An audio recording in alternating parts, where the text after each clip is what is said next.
thought she bought the booze for a family member. No, I'm drinking it all by myself. Fuck the family. You know what? The family has been nothing but fucking headaches so far. This whole fucking trip. You know what? The only person I've learned that I can count on is my fucking self. Which is sad. But you know what? That's how it is. That's how it is. That's how it is. That's how I feel. Today I'm going to talk about a subject requested by a viewer. I think it's a good subject. You know, I think a lot of people go through this. Basically, she wanted to know how to cope with regaining your self-esteem, picking yourself back up after being knocked down by being cheated on. I do love Dagger. I do love Dagger.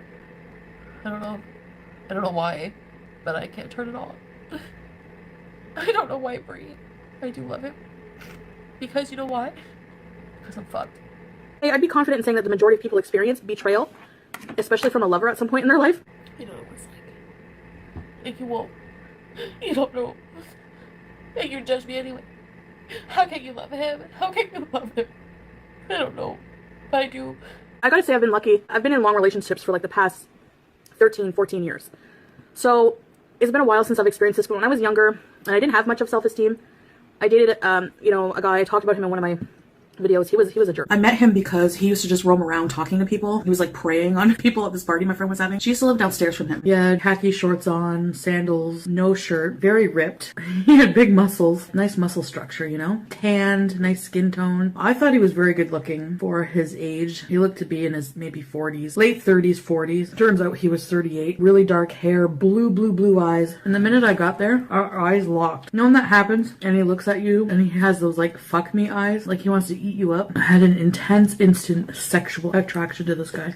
He's like, hello, you know. When he started talking, he had like a French accent. Turns out he lived in the apartment upstairs from my friend. He was a weird creep. He was hot, but he was kind of like a womanizer creep. He had a really strong French accent. He was really French. One day, oh my god, one of my best friends, she was over and we were all partying there. He came down and he was flirting with me. And my friend saw that. He was kind of playing footsies with me under the table. And my friend freaked out. She's like, what are you doing, you sick old pervert? You know, so he got pissed off and left. But then my other friend was like, I'm just gonna tell her. Like, she blurted it out, you know, Chantal's sleeping with Gaston. My friend flipped her shit. She's like, you're a whore. She was so upset. Ran outside. I thought she was gonna beat this guy. Get the fuck back up to your apartment, you pervert. And he's like just cowered away and ran upstairs. What he was doing wasn't the most moral thing. I mean, I was young, right? My friend was crying. She was a very emotional friend and she really did care about me. We were friends forever. And she was upset, felt I was being taken advantage or abused by this older man. Maybe partly she was right. Would hit on my friend, like right in front of me. Kissed a girl right in front of me. Like I brought a girl over to his house, like a new friend of mine, and he was like, he kissed her right in front of me. So that was like that. I remember that stinging bad, like that bitter, your gut drops, you know, that dreadful feeling. I like ran home, I couldn't breathe. Like you take a punch to the gut. Yeah, I fucking hate her for taking him away from me, and yeah, I hate him for all the shit he's put me through, but a part of me still loves him, and if you fucking hate me for that, I don't give a fuck! I don't give a fuck. What do you want me to do? Lie? You want me to fucking say, oh, I'm fucking over it? Because I'm not. I'm not. I don't.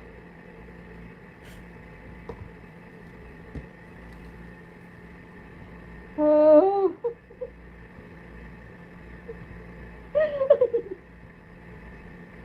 I would just show up because A, I didn't live that far. B, he never answered my phone calls. I was the type of girl that you have a one night stand with thinking there's no strings, but then I fall in love and I'm like annoying as hell.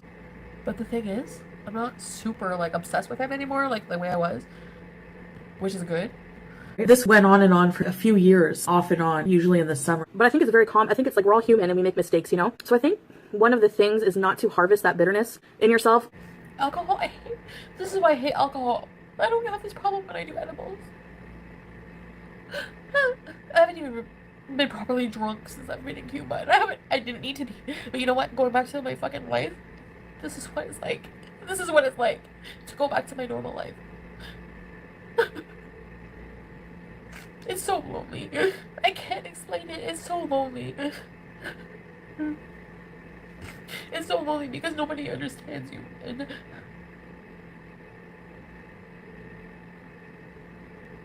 I hate being me.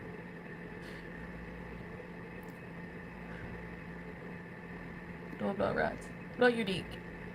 I'm a piece of shit. Just like everyone else. We're all pieces of crap. Go throw up. I can't throw up.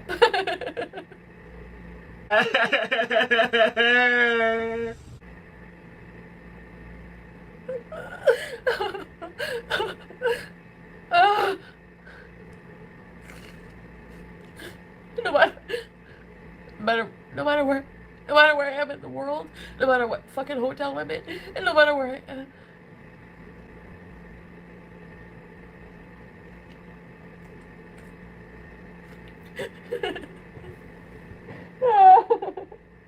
You have to evaluate the relationship. Like, is it worth saving? Is it worth saving? Is there more good than bad? And he has something over me. I don't know what it is. Over any other man who's ever fucking been involved with. Is there any way that, you know, it can be saved, salvaged, the relationship can be salvaged? I just love him. I don't know. Maybe I'll always love him. And maybe I'll always be tortured. I don't know.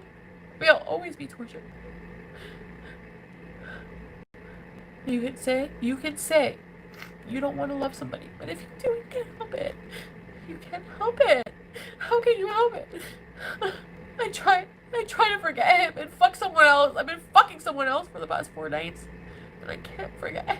Even though I fuck someone else, I can't forget him. Because I don't know why.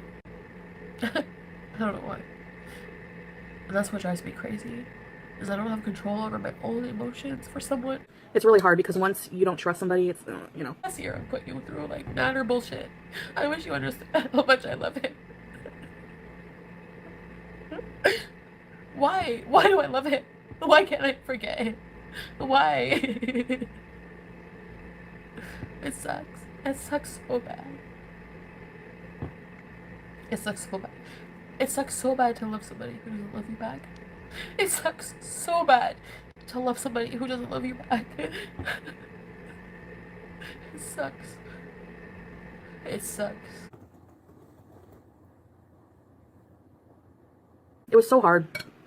I went back to him after that, and I just had no self-respect. Like, I didn't care.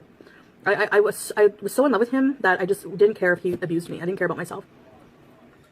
And now, I don't know, I think just that experience, you know, you do a lot of internal, you know, soul searching when you're hurt, and I think everyone has a rock bottom. Despite everything that he said to me, I just want to be with him. Always. And I don't care about anyone else. I never do.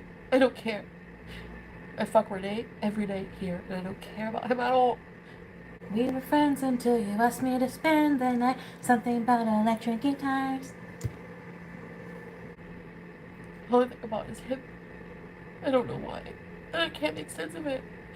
And I know people hate me because I come out here and I tell you how hurt I am, and I cry, and I tell you how fucking painful it is. And I can't help it. I can't help it. I just love him so much. And I can't help it. I fucking hate it. And I don't want it. And I don't want to love him. And I fucking hate it. And I can't help it. The number one thing to do is to never blame yourself. It's never your fault. There could be problems in the relationship, but you never deserve somebody treating you badly. That's their actions. You can't control that. You can't control things that happen, unfortunately, but the only thing you can control is how you react to things. So that's why I've learned trying to keep a positive attitude through everything is essential, because for my sanity. I'm gonna go home and I'm gonna deal with this shit over and over and over. It's never gonna leave me. And you're gonna hate me. You're not gonna want to follow me. But there's nothing I can do about it. I can't change it. I don't want to change. I just want to stay the same, and I just want to be okay. Like, I'm not on any kind of medication. I don't take any antidepressants. And I'm not saying not to take medication or anything like that. How I cope with my depression and anxiety and things like that, yes, a lot of the time I would use food as a comfort, but I also use it when I'm happy. So I came to the conclusion that I'm not using food as a crutch for depression or self-medicating, because I eat food socially, happy, everything. I'm still depressed, so even if I eat, so it's like if I'm depressed, I usually get depressed if something negative happens or I don't get my way. The important thing to do is just really, really, really just remove yourself as long as you need to, and just really try to be positive, because everything negative that happens to you is a learning experience, and something positive can come from it. He's not a bad person. He's not. He's just who he is. The situation with this guy making out with my friend right in front of me. He's just who he is, like, he's not Sabrina. He's not a bad person. He's just who he is. He was sick. He had a problem. No matter who he would get together with, he would cheat on. No, he's not. He's not a bad person. No, he's not. He's not. He's not. He's not a bad person. No, he's not. He's not. And that, is his problem, not you. It's not you. No, he's not. No, he's not. No. He's not. But we blame ourselves. Why am I not pretty enough? What did I do? You know? Never compare yourself. I always used to compare myself to the other women in his life, and it's like, you can't. It's apples and oranges. You know, everyone has their own flavor. Everyone's a fruit with their own flavor.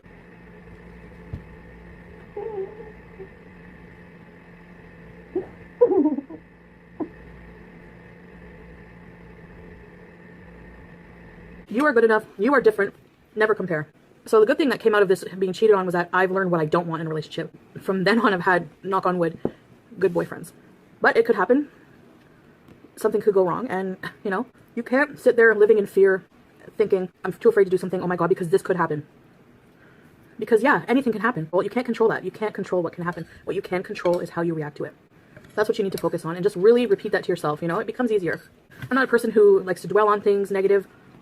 I just want to get past it, you know, and maybe that's a bad thing because sometimes I don't allow myself to experience enough grief or whatever. I don't like feeling those things. Sometimes we have to, but... It makes me happy to have money. It doesn't make me happy to make fucking $50,000 a month. It doesn't make me happy. It doesn't make me happy. The only thing that makes me happy is if other people are happy.